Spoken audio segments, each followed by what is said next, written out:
Welcome, another edition of the Down and Back with CornDoug. We're just starting the show off. We've got Trey Ryder with us here to talk about his downtime that he's had in the last couple of weeks. I think you've been kind of not busy at all.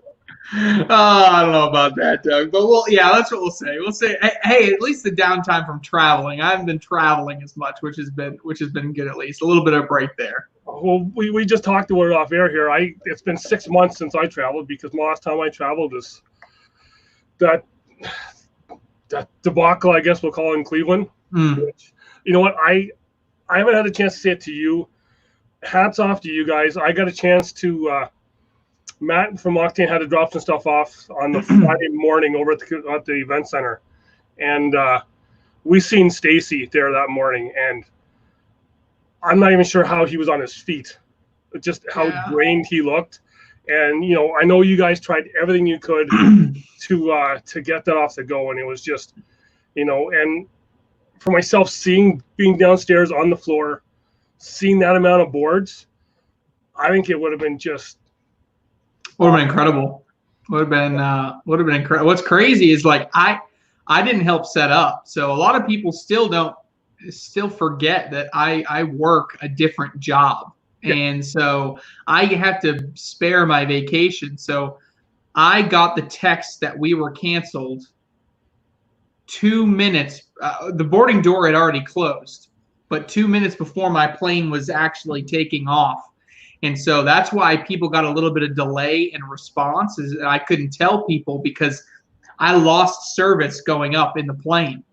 So I couldn't deliver any messages. And so by the time I landed, convened with everybody. This is like midnight now. And they essentially told me, there's nothing we can do. We got to pack it up and go home. So I literally sat in my hotel room at 12:45 that night in Cleveland and booked a 6 a.m. flight home. I was so depressed. I was so sad. I was so every emotion that you could imagine. I turned around, got right back on the plane, and pretty much left. And everybody else was the one that had to clean up all the mess. I just couldn't handle it. And, that's why they're the dream team. And I lag behind a little bit. We were about 45 minutes outside of Cleveland. And it's like, do we turn around and get back home at like 5 a.m, drive all night again to go back home?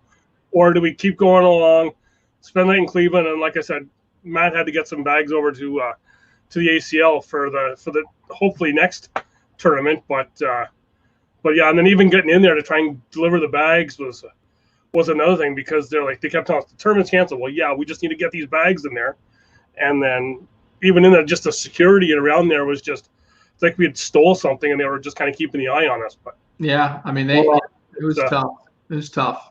Yeah, and then we get back home here, and I see that TSN is playing the Cornhole Mania from Cleveland. And so I got to watch. They played the Florida. Just kicked me while I'm down. It's crazy, but it's I think we've rebounded really well, and I think that's what matters.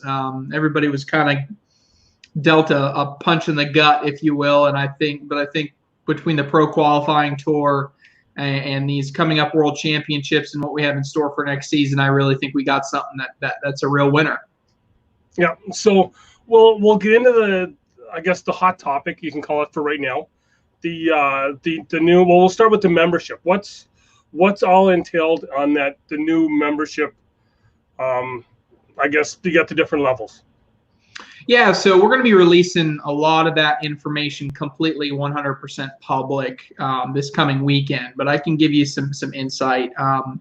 Having just a standard membership is something that we've had for a few years now. But when we were trying to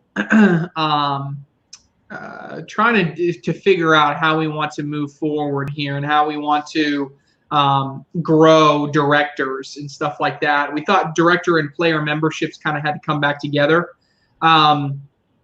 One thing that a lot of people don't realize is that when you have as a technology platform, when you involve text messaging, there's a big cost to that. People don't realize that bill is now over $10,000 a month. for all of the text messages that go out. And so, we thought it was necessary in order to get back into a point where we were charging on a per player basis to kind of offset some of those text messaging costs that we were accruing, because with the flat director fee, our costs were going up and up and up per player because of the text messaging, but we weren't seeing that revenue kind of match that. And so what we decided to kind of do to kind of offset some things was go back to the old way of directors. That was a per player fee. Now with that, obviously, comes an increased cost for directors. So what we didn't want to do is just go back to the old way, jack up director pricing, and then everybody gets super upset because we had this director pricing and blah, blah, blah. And so we had to find a way to offset that cost. And so after brainstorming, our team came down to the fact that, well, why don't we put more effort into offering more for memberships and give directors the ability to make more money based on those membership sales and add more incentive into that. And so that's where we came up with these different levels. I mean, it goes as low as like a $5 membership if you just want to show up in standings. We'll have our baseline membership, which is almost identical to what we had last season, which is going to be $30. And then we're also going to be offering what we call a platinum membership for $100. Now, that platinum membership is going to include a bunch of different things. First, it's going to include some ability to get some discounts and some flash sales at the ACL store. One cool thing is it's going to offer a full year membership to the ACL Digital Network. So that's a $50 value. So we're including that in that membership. So right there, even if you just get the 30 plus the 50, you're already at $80. Mm-hmm. If you combine from there, and that's if you buy the ACL Digital Network up front, it's 50. If you pay per month, it's 60. So you could argue it's 80, it's 90, whatever it is. So we're valuing $10 to $20, that discount that we talked about at the flash sale store. And then also we're going to give, with our new format next season, we're offering these open events, which are kind of like mini national events from last season. We're going to offer all of those people priority registration to register for those events. That's something that we've really seen a lot of demand for, because Cleveland, like we know, sold out in 90 minutes. Yeah. And so for a lot of people, they were wondering, is there something that I can do to make sure I get ahead on the list? And it's tough to reward people that have played, especially early in the season, because it becomes this compounding issue. Well, if I only let people register that have played a certain number of events, what if they couldn't make those events? And now they can't sign up for those events. Then you maybe say, well, I only want people to be able to register who haven't played in an open event yet. Well, then you're pushing people away from playing. So really what it came down to is, why don't we offer a membership level that allows people to purchase a membership to get priority registration. And so what that now does is directors are going to get a significant cut of those platinum membership sales. So the idea is, could directors end up paying more money this year? Yes. Could they end up, when I say pay more money, I'm saying before payout. I'm just comparing the amount that they have to pay to the ACL as far as a software fee versus the amount of money that they take in from memberships. So could they have to pay a little bit more? It's possible. But it's also possible that they could pay a lot less and even come out net positive in that regard. So it really depends on the amount of memberships sold. And so one thing that we're going to do this year, we're going to keep a close eye on all of that. And if we see at the end of this season that it was a net negative, a significant net negative for directors, then we make an adjustment. That's one thing that we're known for. We're going to make adjustments. Sometimes it's frustrating that we change things year to year, but really we're just trying to find that groove that kind of works for everybody. So, So I think we have a good plan. I'm happy with it. It's gonna be really great for some directors, and they're gonna be pushing out those memberships, and it just gives people different options. That's what the great thing is.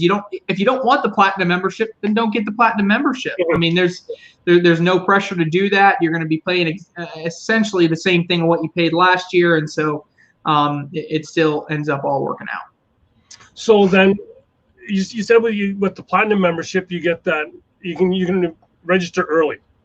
So like with Cleveland, where you had those limited amount of spots, what happens then if all those spots get taken up by, say, platinum members? What happens then? Then we start selling a lot more platinum memberships.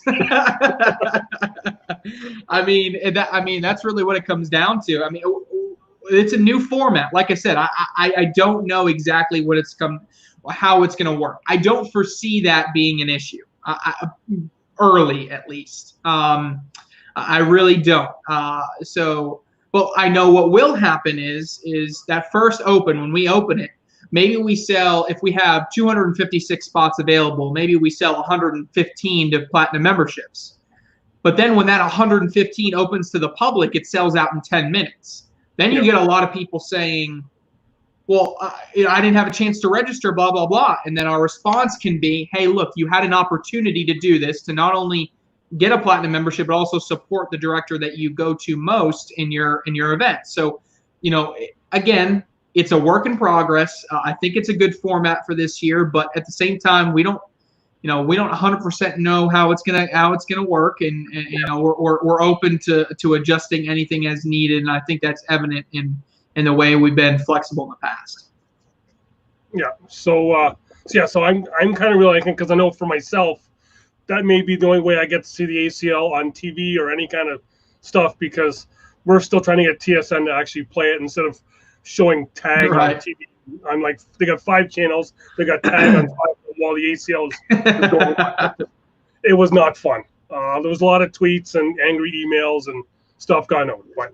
But yeah, so the next thing is the more contentious one that everyone I'm going to say everyone jumped the gun on, because all the information wasn't out for it, being the bag issue, before everyone was making the comments, but then there was those little tweaks and kind of stuff that were made. So what's the status of that now?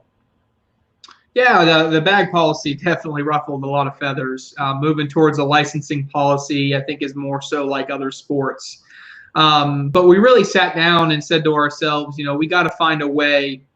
And part of the conversation really was, our ACL pros are developing these bag brands single-handedly, and they're not getting anything in return, to be honest with you.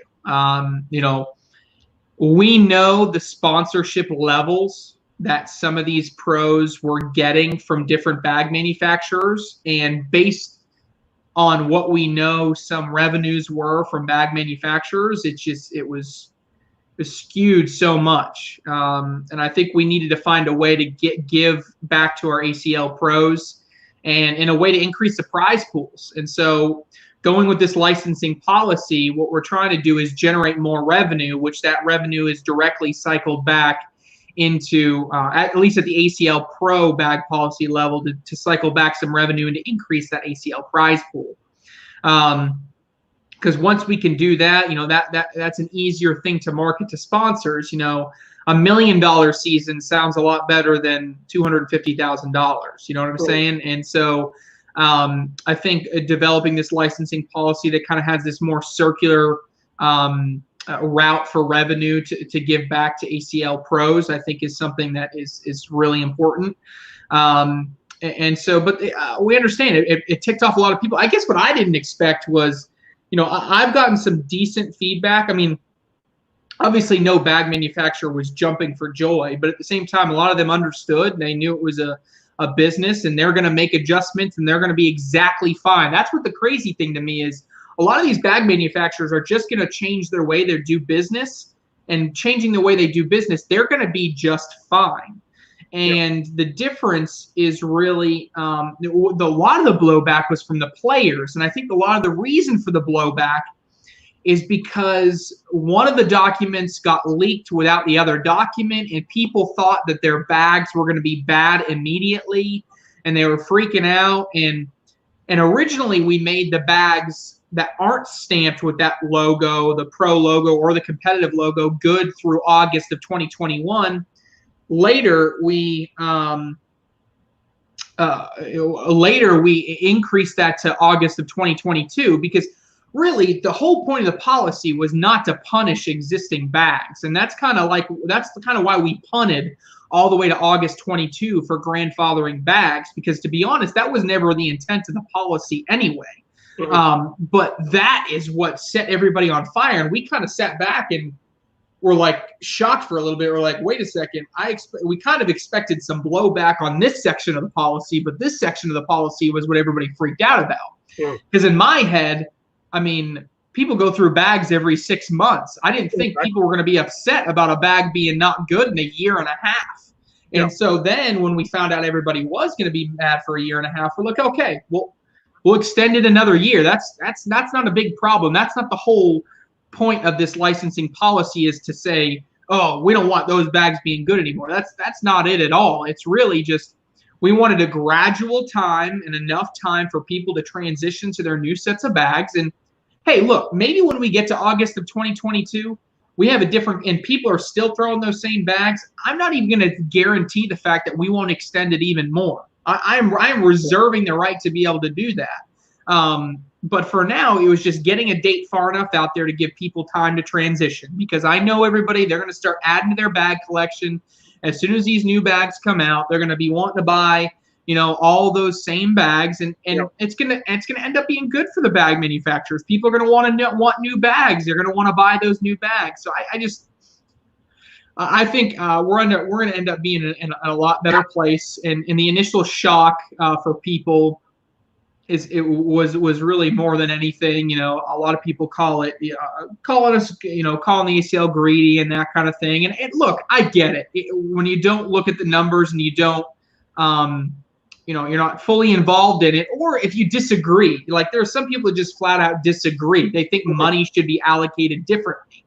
And that's fine. I'm okay.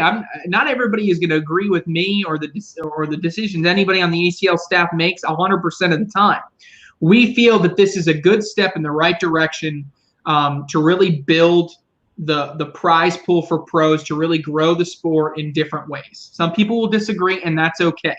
But I just think it was necessary, and that's why I kind of went public with the different podcasts at one point, just to try to get a little bit of an explanation out there. I understand that my explanation isn't going to satisfy everybody's needs, but at least thought it was something that should be out there so people can at least understand the mentality that we have. Because in my mind, I think we're pretty reasonable people.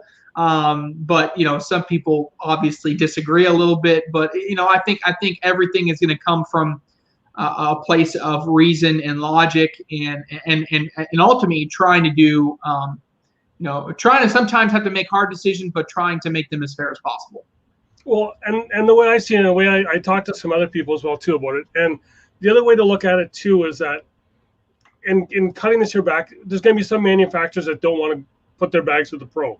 So those bags that were already approved, that list maybe went from like 400 different types of bags with the different manufacturers and series to shorten it down. So someone new watching goes, oh, I want to check out those bags, goes online, and all of a sudden they're bombarded with like all these names of this bag. Yep. That's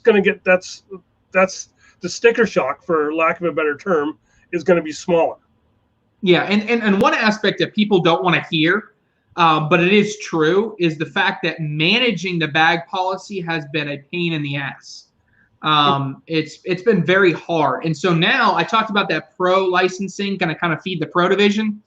What the competitive is going to do is that revenue is going to be used to fund this entire new policy, because you need to hire new legal staff in order to oversee a licensing policy. You need to have the ability to enforce certain aspects of the contract. You need to have someone managing that system. And so, we need to pay for that. You can't just find money out of nowhere in order to do that. So That's what the kind of the competitive licensing is going to be set up to do, which I think is going to be something that's going to be, which will be good. But yeah, that's the other thing is if you have 400 bags on your bag list, you have to have someone that can manage 400 individual series. And so the idea is, yes, the pro list would shrink, and it should shrink. How many? If I went through and counted every individual bag series that's been on TV this year, I bet the number is less than 20. Yeah, for sure. No doubt. I mean, it may be less than 10. I bet if I sat and counted, I probably couldn't count more than 10 bag series that have been on ESPN. That doesn't mean that, think of all the bag manufacturers that we have. Exactly. So that goes to show you that there's a room for so many people to jump in at the competitive level. And at the ACL competitive level, it's really not that expensive to get into it. And so they jump in, they start making bags. And then what can happen with them is, they start making a bag, they're making a bag, they're making a bag. And then let's say it gets super popular. And then a couple ACL pros are like, dude, you need to make this bag a pro bag so I can throw it. That's how someone becomes a little guy that apparently we're trying to level out to one of those big guys. Okay. And that can happen in just a matter of a year. You can't, as a bag maker in a business, expect to come out and make $1 million in revenue as a bag manufacturer your first year. I mean, you just can't. That just doesn't happen as a business. We all wish that. We do. We all wish that. And so I guess what I'm getting at is there's still plenty of opportunity for bag makers to make some great revenue and get into the business and really have a great growth. The other thing when I first heard about it, my first immediate thought went into, because I'm involved with hockey, with the way that is. And I just went through that with my son last year, buying new goal equipment for him, because I found like this smaller company that was here in Canada that could make him custom goalie pads that were like they looked awesome. They had this logo sewn into the leather.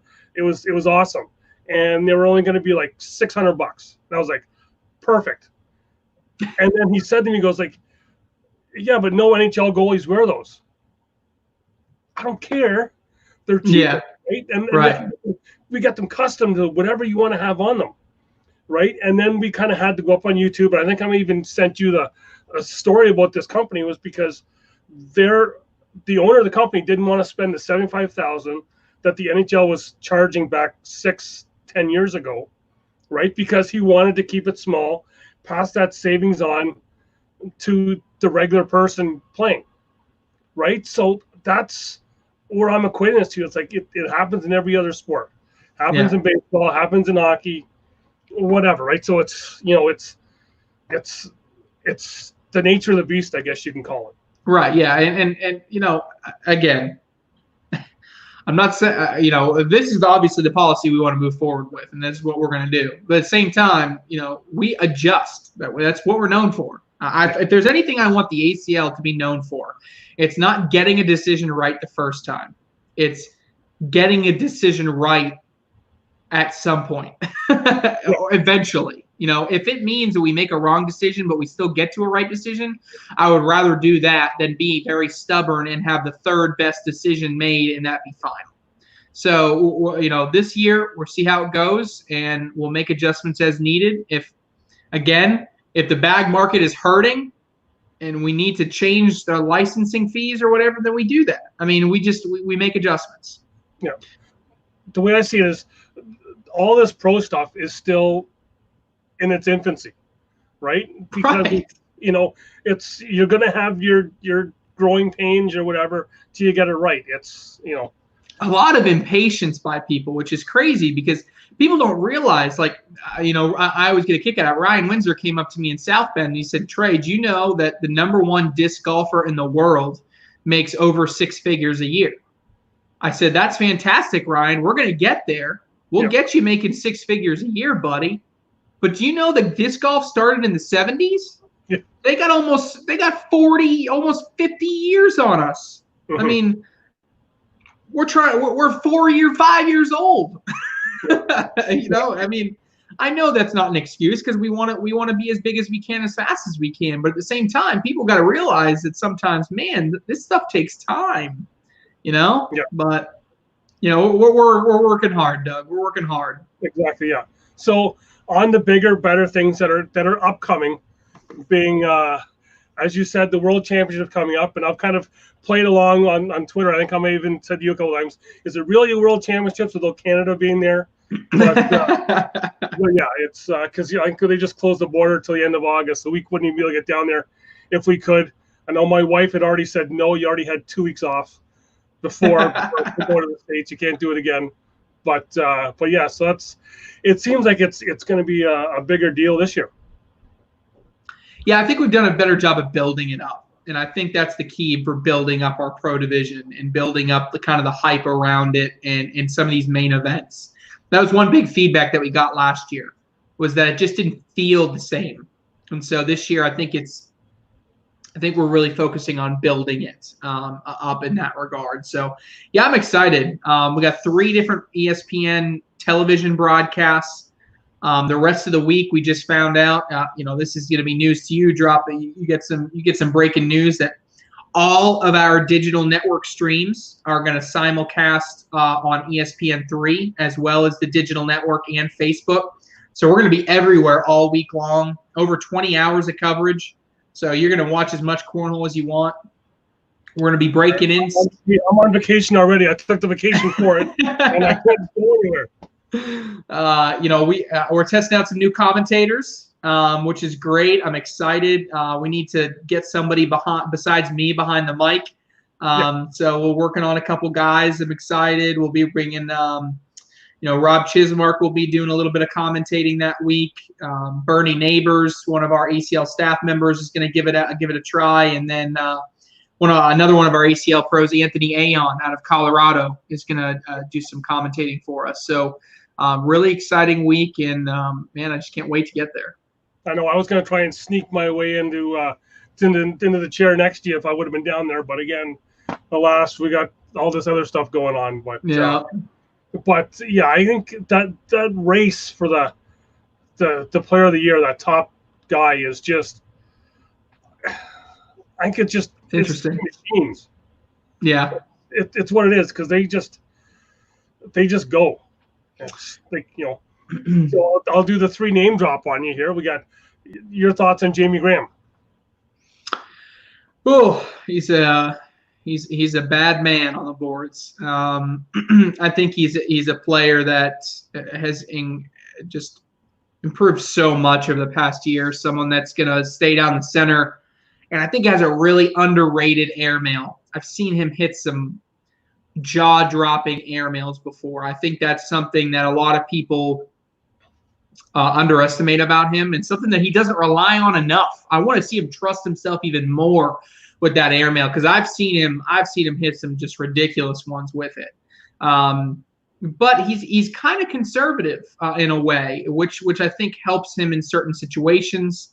But I think I think the way Noah beat him, blocking the hole and forcing Jamie to hit airmails in some situations, it didn't start off very good because Jamie Graham started hitting him and kind of creeping back in, but Noah was kind of able to clog the hole a little bit and steal some points, and I think that was ultimately what had him take the win. Really, other than that, I mean, I wrote about this in my preview article. Jamie has really only looked human one time this year, and that was against Cody Henderson in Erie. And Cody beat him up pretty good, but I think it was more so the fact that Jamie tried some things early in the game, tried to block and missed left and right, and by then in a 10-round game just wasn't able to come back. And if you notice, and I didn't notice this until afterwards and someone told me, when he played against Noah, he started off the game on one side of the bag, and then he kind of fell behind and he switched back over. Now, in a 10-round game, it would have been too late for him to make that adjustment. But because it was a 21 game, he was able to fight back into it. So I think the key for Jamie in any situation he plays at the championships is going to be limit any big leads early. And if he can do that, I think he's got a shot to win. I mean, even when he played Matt Morton went out big ahead of him in Rock Hill. When he played against Ryan Windsor at the kickoff battle, it was neck and neck. He actually went out to a lead at some point. So I think unless he falls behind early, Jamie Graham's going to be a favorite in every game he plays. Yeah, and as you say, looking at that game he played against Noah, I messaged you. You sounded real great on the radio because that's how I got to follow that game, was on ESPN radio the next day on satellite radio. But I have to say, listening to Cornhole on the radio was really, that hitting the board and then airmails kind of almost sound exactly the same. That's awesome. I love to hear that. It was like I was kind of feeling around to see if I could find an NBC for the All Forces, because we had PJ Sorrell with the Octane bags.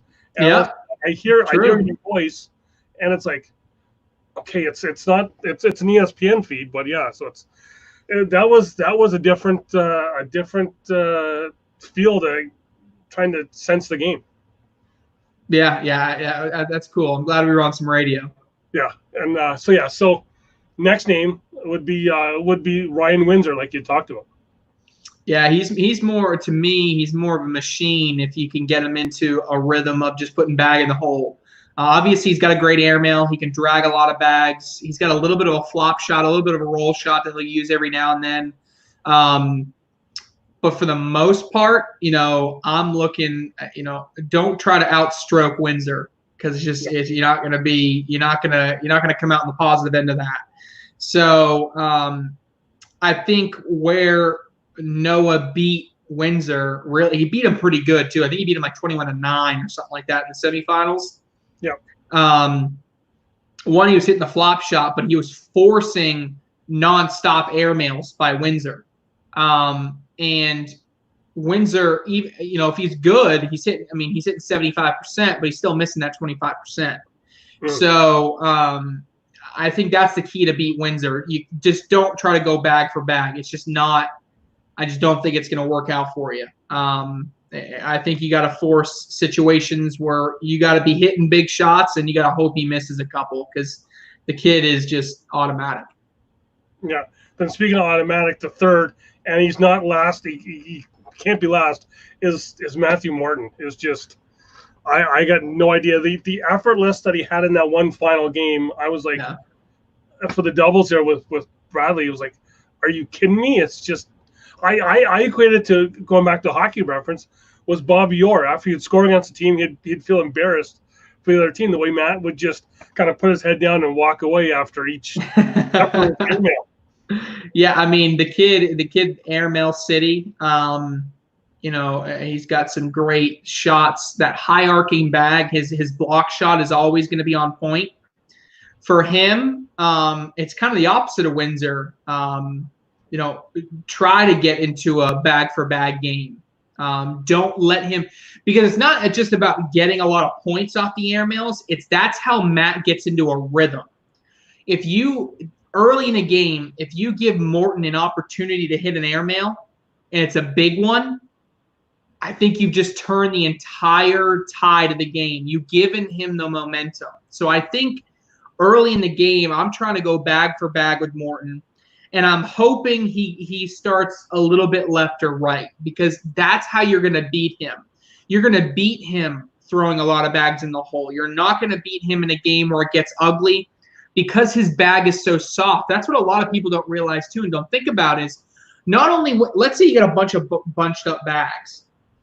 If you take someone like Ryan Windsor, who throws pretty hard, people don't realize how hard he throws. If he tries to throw an airmail at a bunch of bags, there's a good chance if he hits a bag, he's going off the board. That's not the case with Matt Morton. You can go all the way back to the championships last year when they played Emery Parker and Matt Sorrells in the finals of pro doubles at the World Championships. You remember, Matt Morton had this high airmail shot, but he ended up landing short on top of the bags, but the bag just flopped over and into the hole. A lot of players would have hit that bag and jumped way off the board. But because his bag lands so softly, for whatever reason, even though he throws it a mile in the air, he gets a lot of give into the hole. So I think around the hole, around crowded holes, airmails, drags, Morton's going to have the advantage over everybody. For me, the key is you got to force him into a bag for bag situation and wait for him to miss left and right, utilize his bumpers, and get him down.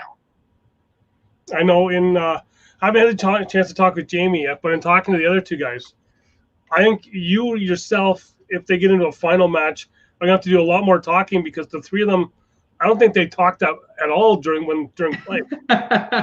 Yeah, they're pretty reserved. There's a lot of players are like that nowadays, but I think it's just all about mental focus and mental toughness, and being able to drown out the noise. And Cody Henderson gets focused by talking. Yeah.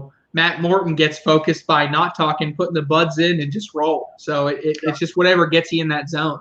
Yeah, it's those buds in, hood up, and he's just got that. When you see the head start bopping, that's when you know. James Baldwin does the same thing. You got those headphones in, you see him jamming, the head's starting to go up and down. That's when you know he's getting in a rhythm.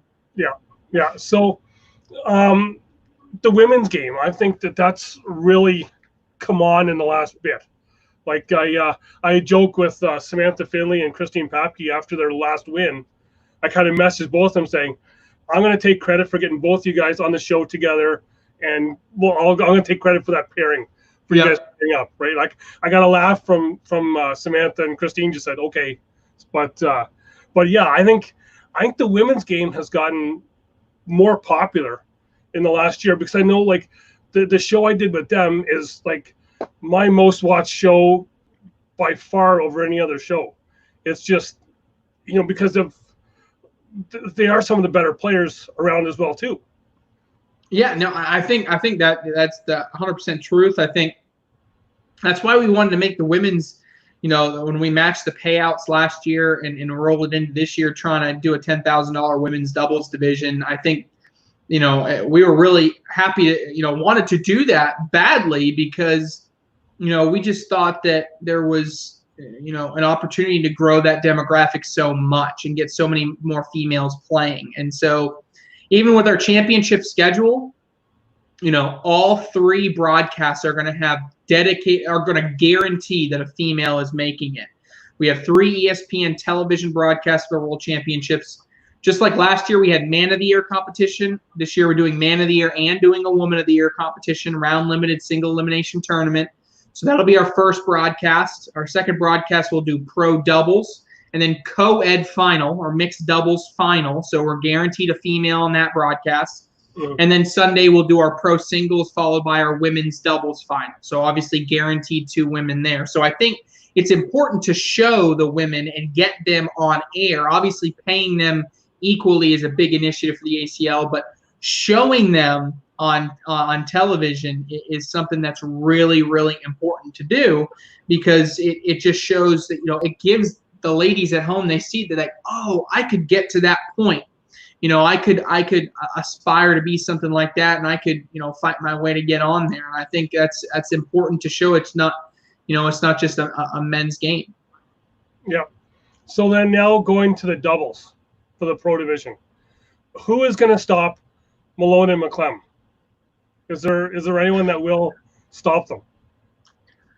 I don't know. I think they feed off doubt. So I'm kind of in a lose-lose situation because if I say they're not going to win, they won't have then they'll use that to win. Yeah. And if I say that they're going to win, then maybe they don't come in with the same chip on their shoulder. I don't know. Yeah. But they're just consistent, and they play a strategic game, and they block the hole, and they outwit a lot of teams. I wrote about this. I got a preview article coming out next week for the championships, but I think the situation where they can maybe get in trouble is if the board conditions are extreme either way. They're really fast. Maybe the strategic part of the game that they're so good at gets taken away. If they're super sticky, I think they rely a lot on push shots and replacement bags, and I think that could hurt them a little bit. But it's going to take someone.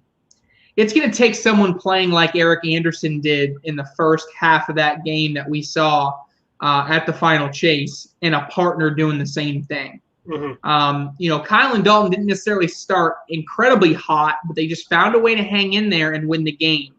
If they go against someone like Eric Anderson who was hot, and their partner down the other end was holding up their end, you know, sometimes that's all it just takes is someone it just feels like they're, no matter what you throw, you know, a Matt Morton, no matter what you throw, they aren't missing. And so it's going to take that type of team chemistry on both ends of the board, because that's also what's good about Kyle and Dalton. They very rarely, you know, struggle throughout an entire game, which means even if you have one side that's scoring, the other side, you know, you're going to get consistency on both ends from Kyle and Dalton. You know, Eric Anderson, Chad Braun, I saw struggling from Chad Braun. You know, they go on to the finals, Greg Geary, Jimmy McGuffin. Jimmy struggled very mightily. So very rarely are you going to see either one of them struggle badly. Their bad rounds are going to be 8s. Their bad rounds aren't going to be 4s and 5s. So maybe Frank and Jamie, if Frank's hips are okay. Jordan and James, if they can both be hot. Yeah. James was hot at the Pro Invitational. Jordan was hot in Wilmington. They were never hot at the same time. Trey Birchfield and Derek King, I've seen them play to the potential to beat Kyle and Dalton. I've seen them do it. But they got to do it. Trey Birchfield struggled a little bit at the ending there in the final chase. Geary and McGuffin could very well win. But McGuffin obviously can't play like he played in that finals match, but that's really the only time I've seen him do that. So there's a couple teams I'd look for, but again, both sides got to have their best event. Yeah. And the thing that it really comes out to me is most of those teams that you just mentioned have a guy in his early 20s or below 20. Like when I went and watched the Fort Lauderdale back, when they showed up that Dalton was 17, I'm thinking, my regular partner played in a blind draw the first morning against Dalton back in 2018, right? And so he was like 15 then, right? And it's like you see some of these guys that have been around so long that you're thinking, oh, they're older, but they're not even near where they could be yet. Well, yeah, and that's part of it. Is a lot of these kids get good young because they have the time. So until cornhole becomes a full-time professional sport, which I think it is going to, we're on that path. You know, people that are over 21 years old, cornhole has to be a side job. You know, it has to be something that you're doing and you're practicing outside of work. For a kid that's 15, 17 years old, if they don't play a sport, cornhole is their sport. They're coming home from school and they're practicing for 3 hours. And on the weekends, they're going, instead of doing travel baseball, they're doing travel cornhole every single weekend. And so to an extent, they're getting a little bit of an advantage there. But I think that'll change a little bit once kind of cornhole blossoms and you get someone that can be a full-time cornhole player. Even if they're 30 years old, they can sit at home and practice all of these different shots. And then I think you see that age, you know, the age become less of a factor. Because right now I think it's mostly a factor simply because a lot of these younger guys have the time to practice. Yeah, but then you see the time to practice, and then you get the people talking adult, and he's like, I don't practice. I go to school and I work. I don't want to hear that. Yeah. That's the thing that makes it exciting, because you know I've had other family members that had no idea of cornhole before, seen it on TV, and then they're all calling me going, "Who's this young kid?" You know, when they're watching Dalton play, like he can't miss. And I was like, try playing against him in person. You'll really know, you know. But I think that's what's going to get people more watching the sport. Yeah, I think there's obviously an element to it. I remember some of our best Twitter interactions on the year have been when Matt Morton won singles back at Rock Hill. I mean, the people loved it. The 16-year-old kid showing up in a hoodie, just throwing daggers. I mean, there was some type of appeal to that everybody just loved to watch. So I think the personalities in the sport are what's going to make it grow, and I think that's part of the reason we're so heavily interested in investing in a lot of our pros in different ways, and getting their stories out there, because they got a lot of great stories to tell. Well, I'm hoping I'm going to see a lot, because I'm going to have the chance, because I'm not going to be doing anything that week that I should be down there. But I'm really looking forward to just seeing this year finals, and seeing what's in the future for the ACL, because I think it is growing. It is going to go. Some people are a little upset now, but I think that's just going to wane once they can get back out playing again.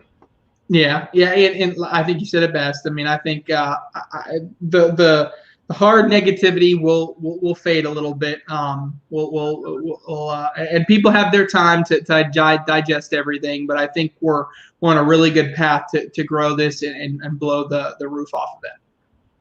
Exactly. So best of luck. I know I'll be listening, watching to you, maybe on the radio, maybe on Facebook, on TV, something. Hopefully TSN, if you're watching, pick it up so we can actually watch it up here on TV, because that was one thing for us when we've seen.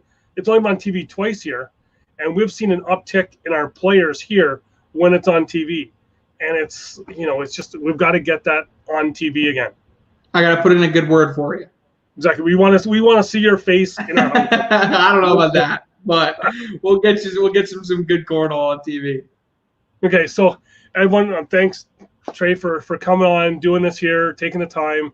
Because I know that you're up to your neck in cornhole stuff right now and trying to get stuff ready. But just again, just thanks for doing this here, and you are welcome anytime you want to come on the Down and Back here to spread. Because I think that's now twice in a row now that you've had some breaking news on here. Because last time it was I think for the finals in Rock Hill, I think you would put on the last one back in February. But hey, there we go. I'm just breaking news on here, Down and Back. I'm on here like some of my friends trying to call us the TMZ of cornhole here, but I've got no problem with that. So again, thanks for coming on, and for everyone else, the light at the end of the tunnel. We're starting to come back playing live cornhole in some places, but just kind of keep the faith. We're going to be playing back hopefully soon. If not, watch Trey on TV and just have some fun taking it all in. Yeah, I appreciate it, Doug. Thanks so much. Yeah, till next week. See you again. Check us out on Monday for the live on Facebook. We'll go over what's going on for next week, and maybe I might be live from playing again. So see everyone next week on the Down and Back of CornDoug.